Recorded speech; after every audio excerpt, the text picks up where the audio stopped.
datang untuk menanyakan sesuatu tentang ramalan. Maka ini bisa menghilangkan pahala sholat selama Podcast Surabaya Mengaji.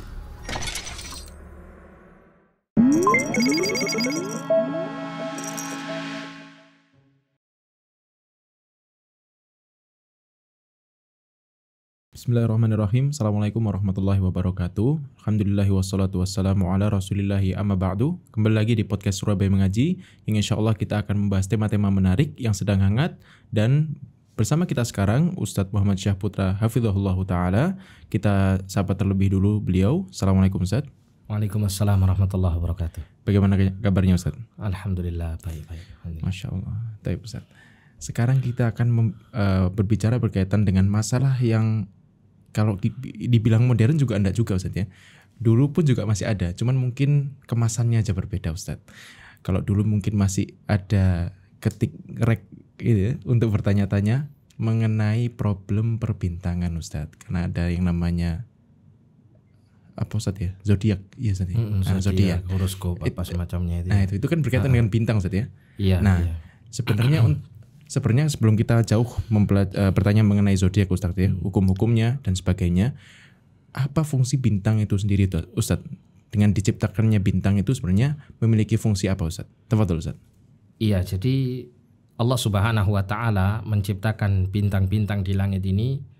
Ada beberapa fungsi yang Allah Subhanahu wa Ta'ala kabarkan di dalam Al-Quran. Yang pertama dan paling utama, bintang itu Allah Subhanahu wa Ta'ala ciptakan untuk sebagai tanda kebesarannya. Ya, kita tahu bahwasannya ketika seorang hamba itu ingin mengetahui kadar keagungan Allah Subhanahu wa Ta'ala, maka tentunya dia akan bisa melihat dari sisi keagungan ciptaannya. Ketika seseorang itu melihat ya ciptaan Allah, salah satunya adalah bintang ini, yang konon kata para ahli perbintangan bahwasanya bintang itu ada yang ukurannya jauh lebih besar daripada bumi kan begitu ya. Atau dia merupakan salah satu benda-benda langit yang memiliki ukuran yang luar biasa. Sehingga dengan pengetahuan seseorang kepada besarnya bintang tersebut, kemudian bagaimana jumlah yang sangat banyak ya di langit dunia ini, bintang itu tidak terhingga, bahkan kata para ahli itu bisa sampai miliaran jumlahnya kan gitu ya. Maka itu semuanya akan mengantarkan seorang hamba itu untuk memahami betapa agungnya Allah Subhanahu wa Ta'ala, sang pencipta bintang-bintang ini. Nah, ketika seorang hamba itu memahami keagungan Allah Subhanahu wa Ta'ala melalui penciptaan makhluk-makhluknya tersebut, maka diharapkan dengan itu seorang hamba akan benar-benar merasa takut kepada Allah Subhanahu wa Ta'ala, sehingga dia terdorong untuk menjauhkan diri dari mendurhakai Allah Subhanahu wa Ta'ala. Ya, Allah sendiri mengisyaratkan hal ini dalam Al-Qur'an. Inna fi khalqis samawati wal ardi wa ikhtilafil laili wan nahari la ayatin li ulil albab. Kata Allah Subhanahu wa Ta'ala, sesungguhnya di dalam penciptaan langit dan bumi, dan penciptaan langit tentu tidak hanya sekedar langit, tapi segala apa saja yang ada di dalamnya, termasuk di sini adalah bintang-bintang yang Allah Subhanahu wa Ta'ala ciptakan berada di langit dunia. Dan silih bergantinya siang dan malam ini, kata Allah Subhanahu wa Ta'ala, adalah sebagai tanda-tanda kebesaran Allah bagi orang yang menggunakan akalnya, bagi orang yang merenungkan kemudian memikirkan ya atas penciptaan semua itu, termasuk diantaranya adalah bintang-bintang yang ada di langit. Itu yang pertama. Kemudian yang kedua, Allah Subhanahu wa Ta'ala menyebutkan bahwa bintang-bintang ini adalah sebagai perhiasan di langit. Ya, kita kalau di waktu malam ya, di malam yang tanpa ada mendung, kita akan melihat betapa indahnya langit itu dengan bertebarannya bintang-bintang yang mengeluarkan cahaya berkelap-kelip, sehingga malam itu tampak terasa ya terang, terasa indah ketika melihat langit di waktu tersebut. Sehingga yang seperti ini akan lebih memberikan satu kenikmatan ya secara pandangan mata manusia ketika melihat langit. Kemudian juga di dalam Quran surah Al-Mulk ayat yang kelima itu Allah juga menyebutkan bahwa bintang-bintang itu sebagai alat-alat untuk melempar syaitan. Jadi Allah mengatakan walaqad zayyana samawati walaqad zayyana samaa ad-dunya bimasabiha wa ja'alnaha rujuman lisyayatin. Allah SWT mengatakan sungguh ya kami telah menghiasi langit dunia ini dengan bimasabih, dengan masabih. Masabih itu jamak untuk kata misbah yang artinya adalah penerangan gitu ya. Jadi Allah SWT menyebutkan bintang-bintang itu sebagai penerangan karena memang di malam hari bintang-bintang ini adalah salah satu sumber cahaya yang menerangi kegelapan malam. Allah menghiasi langit dunia ini dengan penerangan-penerangan berupa bintang-bintang ini. Wa ja'alnaha rujuman lisyayatin, dan kami menjadikan bintang-bintang itu alat untuk pelontar atau pelempar syaitan. Nah, ada sebuah hadis Nabi SAW yang cukup panjang menjelaskan tentang kaitannya dengan kebiasaan syaitan yang berusaha untuk mencuri dengar berita langit. Jadi syaitan itu terutama sebelum diutusnya Nabi kita Muhammad SAW, mereka ini bertumpuk-tumpuk ya seperti orang mungkin panjat pinang gitu ya, bertumpuk-tumpuk sampai tinggi ke langit dunia. Di situ kemudian syaitan ini berusaha untuk mencuri dengar berita langit dengan mendengarkan perbincangan para malaikat yang telah mendengarkan adanya berita dari Allah Subhanahu wa taala yang disampaikan kepada malaikat Jibril, kemudian malaikat Jibril menyampaikan berita itu kepada seluruh malaikat di berbagai macam lapisan langit. Nah, disitulah kemudian syaitan mendengarkan obrolan para malaikat mengenai apa yang akan terjadi di atas muka bumi. Nah, setelah mereka mendapatkan berita yang mereka dengar dari para malaikat ini, maka mereka pun kemudian mengirimkan berita itu kepada wali-walinya, kepada para dukun. Namun dibumbui oleh berita-berita dusta, kata Nabi SAW, sampai 100 kedustaan. Sehingga yang namanya satu berita benar dibumbui dengan 100 kedustaan, maka tentu sulit untuk membedakan mana yang benar dan mana yang salah. Nah, ketika diutusnya Rasulullah SAW, maka langit ini diperketat. Ya, langit ini diperketat penjagaannya, dan salah satu alat untuk mengusir syaitan yang ingin mencuri dengar berita langit ini adalah bintang-bintang yang ada di langit ini. Ya. Ini di antara apa yang Allah Subhanahu wa taala sebutkan mengenai fungsi bintang. Kemudian ada satu fungsi lagi yang Allah sebutkan seperti di dalam Quran surat An-Nahl ayat 16 ya. Allah Subhanahu wa taala mengatakan wa alamat wa bin najmi hum yahtadun. Allah menyebutkan bahwa Allah menciptakan tanda-tanda, dan di antara tanda itu Allah katakan wa bin najmi hum yahtadun. Dengan adanya bintang-bintang yang Allah ciptakan itu, manusia bisa mengetahui petunjuk arah, mana selatan, mana utara, mana barat, dan mana timur. Terutama ya ketika seseorang itu berada di tempat yang luas ya, di tempat yang tidak diketahui arah timur, utara, selatan, barat, maka ya atau mereka tidak memiliki alat-alat semacam radar, kompas atau GPS atau apa gitu ya. Nah, dikala itu mereka bisa memanfaatkan bintang-bintang yang ada di langit untuk mengetahui arah yang mereka butuhkan. Ini adalah yang Allah Subhanahu wa taala sebutkan dalam Al-Qur'an mengenai fungsi-fungsi bintang. Adapun yang selain daripada ini, maka tidak ada keterangan Al-Quran menjelaskan tentang hal itu. Tentang fungsi bintang tersebut, Masya Allah. Tadi dijelaskan Ustaz, sedikit menyinggung bahwasanya ternyata ada di zaman sekarang, atau mungkin dulu mungkin sudah ada Ustaz ya, ahli-ahli yang memang fokus untuk mempelajari berkaitan dengan perbintangan. Nah, ini hukumnya bagaimana Ustaz? Dengan mempelajari dengan ilmu perbintangan Ustaz. Silakan, Ustaz. Jadi kalau kita melihat dari ilmu tentang perbintangan ini, kita akan mendapati ada dua ilmu ya. Ini yang sependek pengetahuan saya.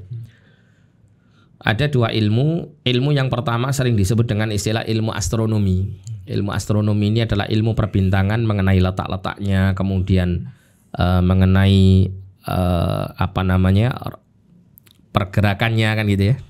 Dan hal-hal yang berkaitan dengan semua kaitannya dengan bintang itu sendiri, yang berkaitan dengan istilahnya itu pergerakan maupun rotasi, bentuknya rotasi atau semacam lah itu ya. Saya bukan ahli dalam bidang ilmu pengetahuan alam. Jadi ilmu astronomi ini adalah ilmu yang hanya sekedar mengetahui bagaimana keagungan Allah itu dalam penciptaan bintang-bintang. Maka yang seperti ini tidak ada masalah. Bahkan kalau seseorang mempelajari ilmu astronomi ini dalam rangka untuk supaya menghadirkan ya keagungan Allah Subhanahu wa taala di dalam hatinya, maka ini akan bisa mendatangkan pahala, ya. Karena sarana untuk mengantarkan seseorang itu untuk melakukan ibadah, maka sarana itu akan bernilai ibadah, kan begitu ya. Bernilai ibadah. Al-wasailu laha ahkamul maqasid, istilahnya begitu.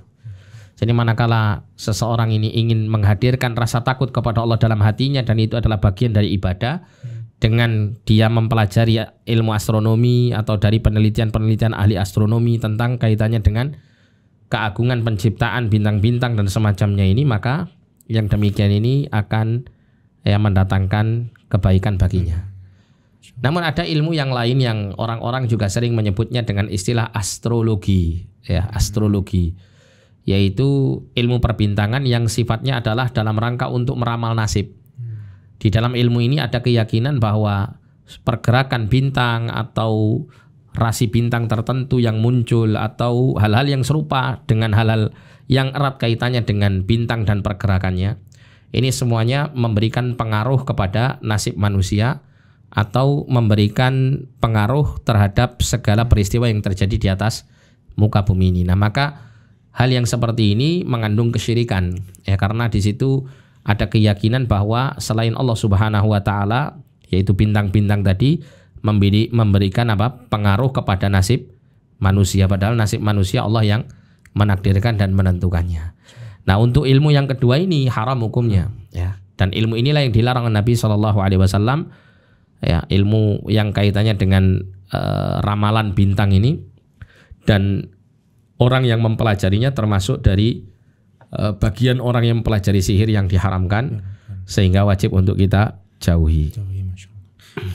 Tadi yang dibahas adalah orang yang meramal, Ustaz, ya. Iya. Nah, ini orang yang membaca sekarang, Ustaz. Orang yang membaca di zaman sekarang kan tidak harus susah-susah, Ustaz, ya. Tinggal buka HP, klik, lalu muncul. Mau nyari zodiak lah, mungkin kaitan sama tanggal lahir, Ustaz, ya, kayak gitu, Ustaz, ya. Mungkin ya, saya nggak apal. Saya juga kurang tahu. Iya. Nah, itu bagaimana, Ustaz, hukumnya orang yang mencari-cari atau membacanya itu, Ustaz? Iya. Pernah kami baca dari keterangan para ulama, termasuk juga Lajnah Daimah, bahwasanya membaca ramalan-ramalan bintang ini termasuk daripada perbuatan yang sama hukumnya dengan seseorang itu mendatangi para peramal, para dukun, gitu ya. Jadi haram hukumnya. Dan Nabi SAW mengatakan, man ata arrafan fasa'alahu an syai'in lam tuqbalahu salatun arba'ina yauman. Kata Nabi, kalau ada orang itu datang ke peramal atau dukun atau semacamnya, orang-orang yang mengaku dirinya mengetahui hal yang gaib, kemudian dia bertanya tentang sesuatu, maka 40 hari sholatnya tidak diterima oleh Allah SWT. Kata Imam Nawawi dalam Syarah Muslim, bahwa yang dimaksud itu sholatnya itu tetap sah, tapi tidak berpahala. Nah, kan sayang sekali ya, hanya sekedar orang itu datang ke tukang ramal dalam rangka untuk bertanya, gitu kan, bertanya tentang suatu ramalan nasib. Di situ tidak dikatakan Nabi SAW orang ini percaya dengan apa yang diramalkan, tapi dia datang untuk menanyakan sesuatu tentang ramalan. Maka ini bisa menghilangkan pahala sholat selama 40 hari. Ya, sholatnya diterima oleh Allah dalam arti di sini adalah sholatnya itu menggugurkan kewajiban, tapi pahalanya hilang selama 40 hari. Nah, ini kan sangat sayang sekali. Ya, terus bagaimana supaya orang itu bisa mendapatkan kembali pahala sholatnya yang hilang tadi? Ya, bertobat kepada Allah. Wa man taba wa amana wa amila amalan shalihan fa ulaika yubaddilullahu sayyi'atihim hasanat wa kana Allahu ghafurur rahima. Allah mengatakan orang-orang yang bertobat, beriman dan beramal saleh, maka Allah akan mengganti dosa-dosanya dengan kebaikan-kebaikan, pahala-pahala. Ya, termasuk juga dosa-dosanya yang membuat hilang pahala amal kebaikannya ketika dia taubati, maka pahala yang hilang itu akan dikembalikan oleh Allah Subhanahu wa taala. Ya. Nah, itu bahayanya. Nah, terus ada bahaya yang lebih besar lagi. Kalau diyakini, nah ini ya, kalau diyakini, artinya diyakini itu kalau dia baca tadi ya, baca ramalan bintang tadi, bahwa kondisi Anda dari sisi kesehatan kurang baik karena Anda kurang minum air putih, misalnya gitu ya. Itu diyakini gitu, ramalan-ramalan seperti diyakini. Nah, itu bahkan Nabi SAW mengatakan lam tuqbalahu laqad kafara bima unzila ala Muhammad, kata Nabi SAW. Ya, maka dia akan dikategorikan sebagai orang yang ingkar atau kafir kepada apa yang diturunkan kepada Nabi Muhammad SAW, yaitu kepada agama Islam ini, kepada Al-Quran, kepada sabda Nabi SAW yang mengatakan bahwa manusia itu tidak ada yang mengetahui perkara yang gaib kecuali seorang Rasul yang Allah kabarkan sebagian perkara gaib kepadanya untuk disampaikan kepada umatnya. Jadi bisa kafir orang itu kalau dia yakini apa yang dia baca dari ramalan yang dia peroleh. Ya, jadi sebisa mungkin ya kita hindari hal yang seperti ini ya. Karena begini, ada orang itu dia baca, awalnya nggak percaya tapi dia iseng-iseng baca. Iseng-iseng baca, kok kebetulan gitu ya, ketika dia baca itu kok sesuai dengan keadaan dirinya. Nah itu kan nanti dikhawatirkan muncul apa, pembenaran. Wah iya bener ini kan gitu ya. Bener, memang sekarang ini rezeki saya lagi seret misalnya gitu. Ya rezeki maksudnya duitnya gitu. Padahal pengangguran. Padahal ya pengangguran ya. Jadi begitu, yang terjadi malah membenarkan. Dan ini berbahaya ya untuk akidah seorang muslim, ini sangat berbahaya. Jadi seorang muslim harus benar-benar apa? Menjaga betul akidahnya, jangan sampai tergelincir pada perkara yang menyimpang. Nah, berarti kalau zaman sekarang mungkin harus hati-hati dalam membuka website ini Ustaz ya. Iya, betul. Bisa jadi mungkin karena iklan dipencet terus kok sama ini. Wah, iya. Maksudnya sama kaitan dengan zodiaknya Ustaz. Iya, betul. Kaitan dengan zodiak. Nah, itu mungkin nasihat untuk para pemuda itu Ustaz ya. Kalau zaman ini mungkin Ustaz ya. Atau mungkin ada yang lain Ustaz. Iya, ya sebisa mungkin kita ya kaum muslimin ini berusaha untuk menjauhkan diri dari hal-hal yang sia-sia. Salah satu sifatnya orang beriman yang kelak akan mewarisi surga Firdaus itu mereka adalah orang-orang yang meninggalkan azur, mereka meninggalkan hal-hal yang batil, hal-hal yang sia-sia, termasuk hal-hal yang mengandung kesyirikan. Ini paling wajib untuk dijauhi, paling wajib untuk dijauhi. Dan di masa sekarang ini semua akses untuk berbuat baik atau berbuat buruk itu dimudahkan oleh Allah SWT. Dan ini termasuk ujian keimanan kita di masa sekarang. Karena kalau kita melihat ya, masa-masa manusia hidup itu bermacam-macam ujian yang Allah berikan kepada mereka.